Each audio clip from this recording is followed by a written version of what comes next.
Welcome. In this video, you'll learn how to disable message requests on X, formerly known as Twitter, from the web version on your PC.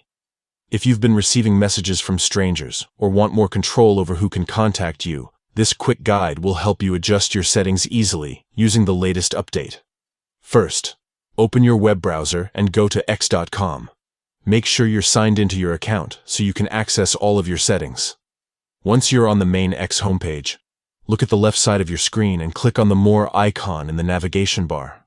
It's represented by 3 dots and expands to show several additional options. Next, select Settings and Privacy. This is where all of your account preferences are stored, including your privacy controls and messaging options. From there, tap on Privacy and Safety.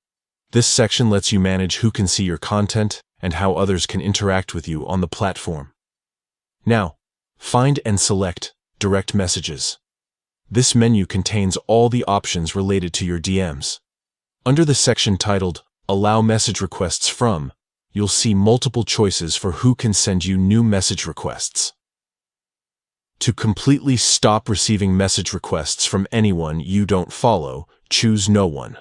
This means only accounts you follow can message you directly, and others won't even have the option to send a request. After selecting number 1, your preferences are automatically saved, so you can close the tab or continue browsing without worrying about unwanted messages. This simple change gives you more privacy and control over your inbox, keeping your message section clean and limited to the people you actually want to chat with. And that's it, you've successfully disabled message requests on X using the new web update. If you found this helpful, feel free to explore your privacy settings further to customize your online experience exactly the way you prefer.